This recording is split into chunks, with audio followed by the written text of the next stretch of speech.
After claiming that everything was just tickety-boo when it came to the province's political fundraising rules, the Ontario Liberals have now had a change of heart and intend to bring in a much stricter regime. The amounts you will be able to give will be much smaller. Cabinet ministers will no longer be encouraged to hold private $10,000 a plate dinners. And outside so-called third-party groups will also have their ability to donate cut back. Is this a step in the right direction? Let's ask two guys who spent plenty of time over the years following the money. Marcel Weeder heads up the Aurora Strategy Group and is a lifelong Liberal.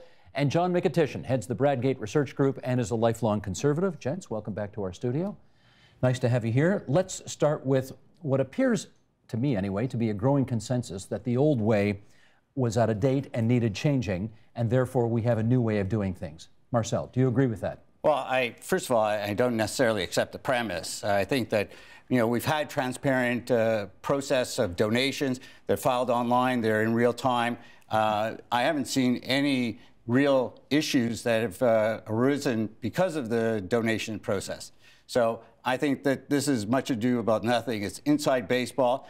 The public is not as concerned about this as they are about creating jobs, creating opportunities, and other things. John. I think it's the latest smoke and mirrors by the Liberal government to try to come up with something that looks like real policy and meaningful change for the sake of taking everybody's attention away from more serious things. It's a step in the direction, maybe, but I frankly think the system we have now works well. What about the system the way it is now works well? People who want to make a contribution can make a contribution. They do it in a real-time fashion, and the donations that they make are publicly reported. It's transparent, and it's wide enough and flexible enough that for those people who want to give a little can give a little, and those who want to give a lot can give a lot, and it's all done in the public light of day. My concern is that when you force people to tell them that they can't do things, if they're dedicated enough, they can find another way to make things happen. Marcel, how is it appropriate for the minister, I'm going to just pick one out of thin air here, for the Minister of Energy, for example, to be accepting donations from the Canadian Electricity Association, the Canadian Nuclear Association, all of these electricity creating partners that he has to regulate? How does that not put him in an untenable conflict of interest to take their money? Well, I think that we've seen over the years that various politicians at different levels always are consulting with stakeholders and people who are in the industry. I don't see it as being a conflict in terms of that, what is the public policy issues that the minister is dealing with, and have they been unduly influenced? There's been no evidence that the policies have been unduly influenced as a result of any meetings that they've had. Fair enough, but how about the appearance of conflict? If the government decides to go out and spend $12.5 billion renewing the nuclear capabilities of the province, how do you convince the public that that decision was not made because the Nuclear Association made a very nice donation to the Liberal Party of Ontario? Because I think at the end of the day, it's a public policy and it has to stand on that. If the arguments that they make are the appropriate ones that will carry the day, then that's a good thing. I don't think, and I've talked to many of the politicians, they're not influenced by somebody writing a check for $100 or $1,000 or $10,000. Really? Really? Yeah. Come on, Steve. These days, you people in the media are watching them like a hawk.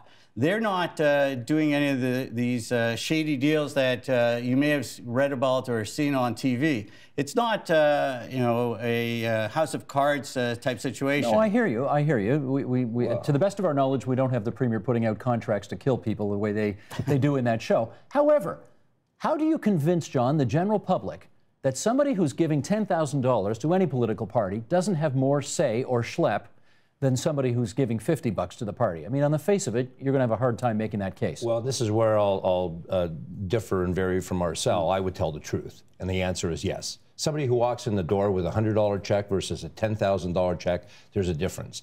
And what the Premier is doing right now is talking about wholesale change to our fundraising process in Ontario to hide the fact of current irregularities, nobody's broken a law and nobody's violated anything, but we all know it doesn't pass the smell test.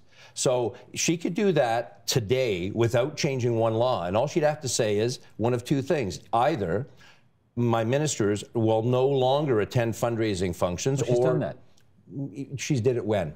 After they got all the money in the door and the contracts have been wired. A few weeks ago, she said, my ministers are no longer going to be holding these private, semi-secret, $5,000 handshake coffee parties. But they're being changed. Did the same thing. She had a private $10,000 a person fundraiser with Rachel Notley not that long ago. Yeah. We saw that Did they Tim have to Hudak. pay everybody $10,000 to attend that? Well, that's a good point.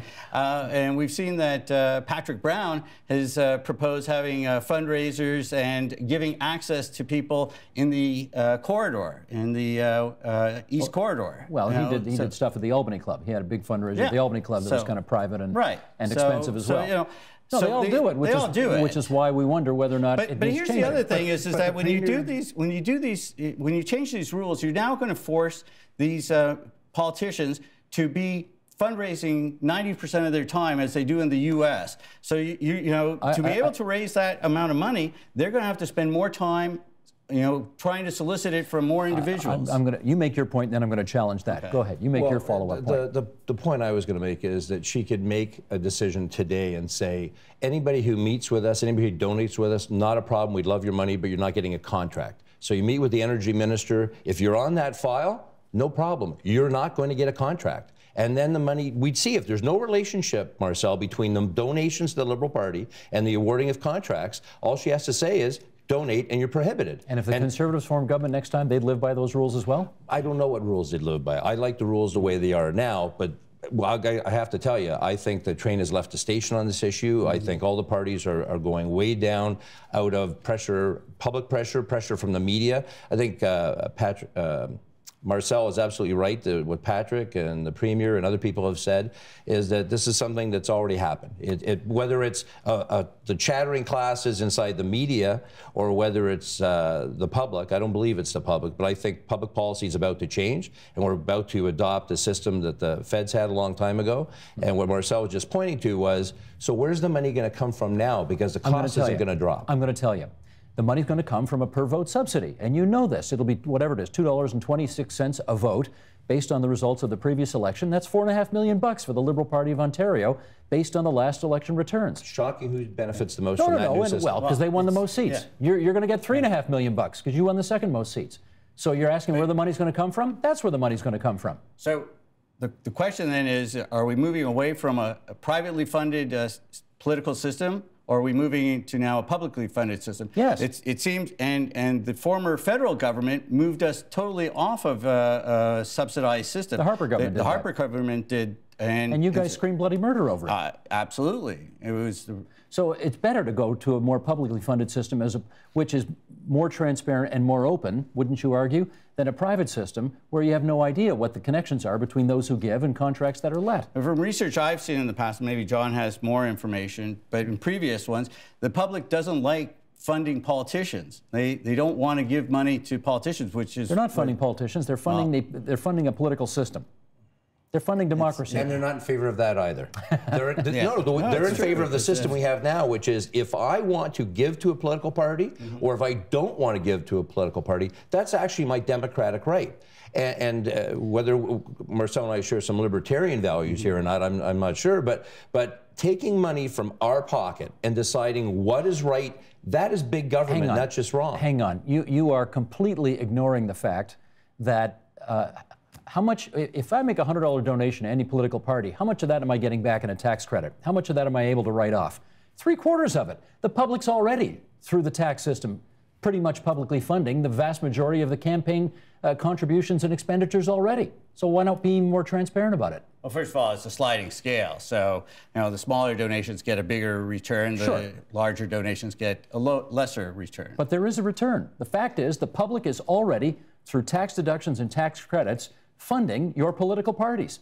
So let's be open about it. But you step over the fact that individually under our current system, we get to choose. And the largest majority of people choose not to give anything. That's the vast majority. If we want to be democratic, then the largest group of people say, I don't want to contribute to any political party and don't. And increasingly a lot of people, not the majority yet, but increasingly a lot of people say, I'm not participating in the election either. So we want to respect the basic tenets of democracy. It should be let people vote when they want to, let people contribute when they want to who they want to. That's my point, John. Those basic tenets, as you've described them, are not on display right now. The fact is the public is subsidizing in a major way all of the contributions that are being made through the tax system. You guys know it. Everybody knows it. The only people who don't know it are the public. It's happening, and they don't know it. So let's just be blunt about it. Well, what we have now, to be fair, is a system where there's an incentive to donate. Correct. So, which is fair. Right, yeah. But fundamentally, no one is forced to donate. Under the system that's being proposed with a per vote subsidy, every single person in Ontario that pays taxes is going to be forced to contribute. That is a fair point. And just one other thing is that it helps the incumbents. The proposed system favors the incumbents. So if you're a challenger, you're not going to be eligible for any of that subsidy money that's going to come down the pipe. Well, sure you are. You just get less than, I mean, the opposition, the PCs and the NDP are going to get their per vote share, just less than the Liberals. As a party, but in terms of individual candidates, if I'm running in the riding of St. Paul's, then, you know, if I'm the incumbent, I'm going to be receiving that. But if I'm a challenger, I'm not going to get any of that. Why wouldn't you? You get whatever the party wants to give you. If the party thinks that you're a good challenger in St. Paul's, they'll give you more money. If they think you haven't got a shot, they won't give you anything. And there you're pointing to something nobody's really addressed, and that's the control of the money. That's right. So there's two issues there. The first one is who decides how that subsidy is given out and by who? The parties. So that then says big parties, more control, less democracy at the local level, where how many people currently give to the local candidate because they may have some issue with the party or the leader or some policy, but they really like, and frankly, the majority of new donations that are made in every election cycle are made to individual candidates, bringing more people into it because they're connected to that local person. And that will all be wiped away in favor of the big people in the back room deciding who the people are going to get the money. Okay, let's put a new issue on here, which we haven't actually discussed so far, and that is the ban on corporate and union donations. I mean, those are two of the features that have been in place federally for quite some time, and Premier Wynne proposes to have those in place under a new provincial scheme. Your view on the banning of corporate and union donations? I disagree with that. I disagree with it at the federal level as well. I think, you know, it's in a democracy, it's healthy to have all different points of view represented, and those interests those views can be represented through financial donations as well. Union groups are basically a group of individuals who decide to support a particular party or candidate. Why shouldn't they be allowed to contribute? Because using John's argument, if you disagree with what your union's doing, tough luck. You don't have any choice. You're funding a party you don't want to fund. That's the explanation. But they have a democratic process in the unions where they put it in front of the floor and the people get to vote. What's your view on banning union and corporate donations? I'm not a fan, like I say, primarily. I personally prefer the system that we have now. And I think there's, this is being rushed into implementation as a smokescreen for the Liberal government. And let me tell you an area that I appreciate you don't like the truth. Now, here's the biggest thing that nobody's looked at yet. Nobody's looked at yet. They're talking about money, but there is another resource that has been deployed masterfully by the unions in the last few years, far, far in excess of any other element. Which is and what? That's donated labor, where they just all say, for example, the entire teachers, if they're supporting, they call in and go, no, we're going to work on the election today. They get publicly funded for the day off work.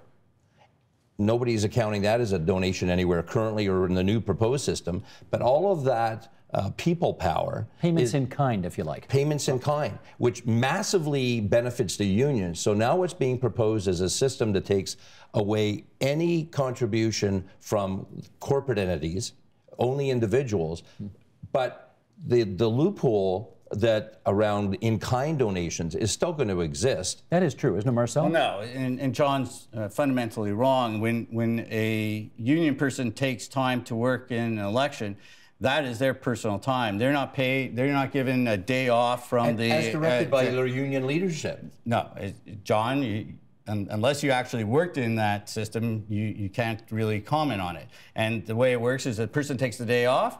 They're not paid by the school board or whoever. So they take a personal day or a sick day or whatever. Well, it's not a sick day because sick days you get compensated. So they take a day off, and either they do it through their union or they do it as an individual. And therefore, we don't have a problem here. Is that the point? I don't see a problem with encouraging more people to participate in the democratic process, to get out there, knock on doors, put up signs for whichever candidate or party. I believe this is an area that the chief election officer of Ontario ought to have a good look at, because currently that's not exactly the way it works in fact. Okay, let me put something else on the table here. The biggest, I think the biggest, I don't know if loophole is the right way, but let's use that word for lack of a better. The biggest loophole in the current election financing situation is that, never mind what the parties can give and what the parties can do, third parties, so-called third parties, are able to give a lot of money, and particularly outside the writ period, in other words, once the election sort of officially is underway, they can pretty much give whatever the heck they want. And we know, for example, that the group of unions that has come together under the banner of the Working Families Coalition has been extremely helpful to ensuring that the Liberals have won 4 elections in a row, because they've given a lot of money to the Liberal Party over that period of time. The new rules, you don't like my premise, I know you don't like, but humor me for a second. I'll humor you. The new rules are going to dramatically cut back the contributions that these third-party groups can give. Again, good idea, bad idea? Okay, first of all, working families or any third party do not contribute to any of the political parties. There's no check that's written out. You're absolutely right about that, but they take ads on television which say, don't vote Conservative, and fill in the blanks as to what you think, you know, we're telling you to do. So you're right about that. They don't expressly say that. And so what they've done over the last few elections is that a political party that has an agenda that's hurting working people, that's hurting the labor movement, they're calling that party out and saying what's dangerous about that. There's nothing wrong or untoward of having that discussion. And I think that contributes to the whole process. Enough. But under the new rules, you're going to be able to do a lot less of that. And that's an anti-democratic action that I totally disagree with. In fact, you know, the central premise is that democracy belongs to the people, not to political parties. And what this type of legislation is doing is it's forcing people to only participate within an established political party system. And not everyone fits into one of the square boxes that are the political parties of today. So if a group of people want to get together and raise an issue in a community, they're going to be severely limited on that issue. And you don't approve that? I don't approve of that. John, how about you? I think Marcel is the most modest person in Ontario at this moment, because Explain why. Well, because he thought of, created, has been one of the main people in working families and brought it to Ontario. He read the legislation of the Election Act and said, here's an opportunity, and he gets full credit for this, masterfully created something new, and to the shame of others, for 4 elections, nobody on the other side of the fence said, hey, look what's happening, we ought to do something like that, or at least they didn't go beyond thinking about it in a meaningful way. But the impact of working families and groups like that is absolutely factual. I mean, they spent, what, $2.5 million in the last election, trashing your party? To be fair, they did 2 things. They got involved as political operatives with a perspective. Absolutely, they're right, and something they did. But they also, with their unofficial partner, the government, had a quid pro quo deal where, so the premier at the time, whoever it was, McGuinty or Wynne, has been able to say, we're running positive campaigns, which is what they're doing with their ad budget, because they know somebody else is spending 100% of their budget, as they're allowed to do, and they're not allowed to be pro-party, but they're allowed to be anti-party. So they've taken the hammer and tong to my party. What do they call those in the States? They're those independent PACs that they're, what are they called again? In the United States? They do 407Ks, or they 501c. 501c. 501c campaign. Yeah. What are they called? Super PACs, that's right, thank you. The super PACs in the States, which apparently don't coordinate with the official campaign. Well, they're not allowed to coordinate, but anybody with half a brain knows that if somebody out there with $2.5 million in a campaign is going to spend their entire budget bludgeoning your opponent, knowing that they will pay no political price, because let's be clear, people don't like negative ads. So if your party can and then say they're not effective, Marcel. I said they say they don't like them, and I believe they don't like them. But I also believe they're effective. You've been very effective, and I agree with that. But if a political party doesn't have to air negative ads because somebody else is going to reliably do it without any closed-door meetings, underhand deals, backroom, anything, you just know that group exists. And, well, let's say that they're primarily funded by teachers' organizations who might benefit really well under the government, that then when you are the government, let's take a look at the reason this premier is actually considering this legislation for the first time since working families came into existence in 2003 in that election.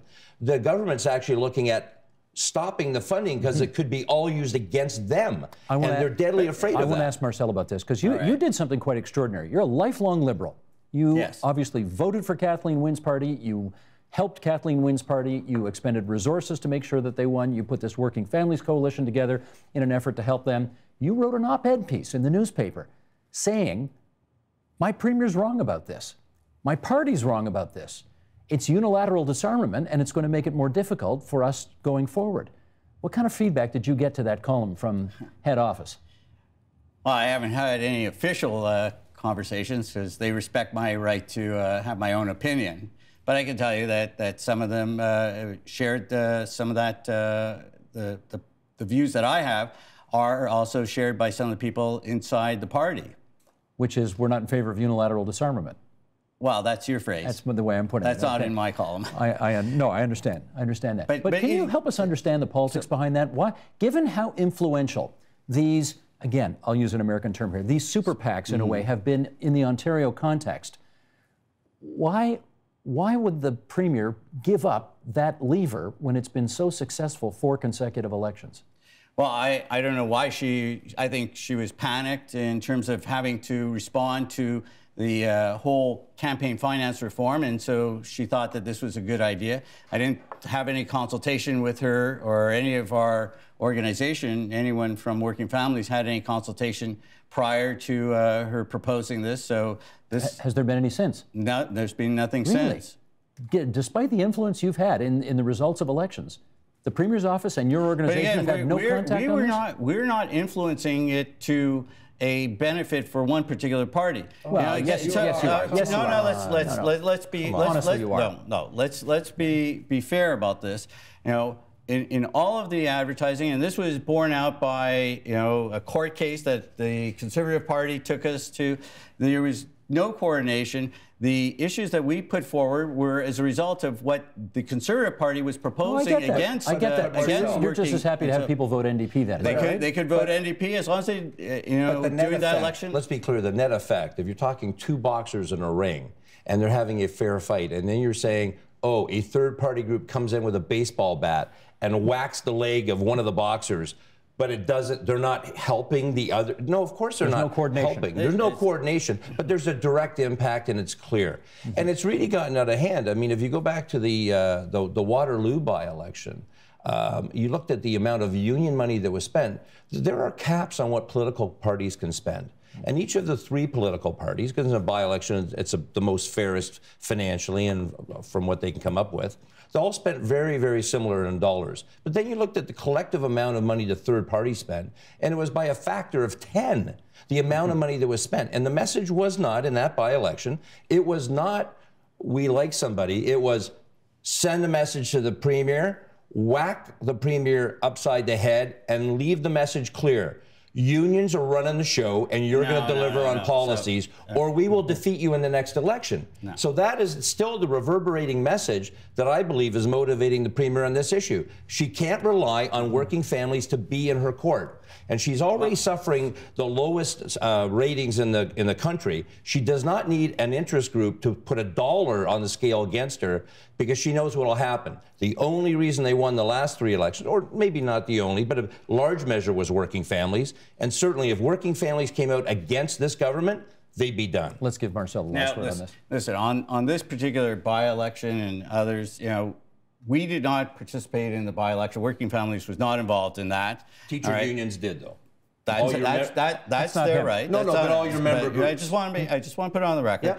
And second, in the op-ed that Steve referred to, I actually did say that there should be some form of limits on third parties, and I think our people are agreeable to some form of fair limits. So, in terms of that, I think there is common ground available to do that. Let me take one last minute here, 30 seconds to each of you. You've both pointed out you may not agree with the changes, but the train is leaving the station and these changes are going to happen. Do you think we'll have more cheating as a result of the changes coming in? Marcel. It's going to drive things underground. The question is how much and how significant it's going to be. John. With the system we already have, the concerns of what's going on in the back rooms after these fundraising dinners and events has brought us to this point. So making the money less transparent, saying it can't be given, money will find a way to be donated. It's not healthy. And I worry about what comes down the road, because you talked about the subsidy, and all it took was one government change, and that subsidy disappeared, which imperiled another political party even more. So I'm not in favor of, when it comes to fundraising, I'm not a fan of anything that doesn't have all party support, and frankly, there's all parties are behind this, and that doesn't necessarily mean it's the right answer either. Gotcha. Good, vigorous discussion, gents. Thanks so much for this. Marcel Weeder, John McAtishan. Help TVO create a better world through the power of learning. Visit supporttvo.org and make a tax-deductible donation today.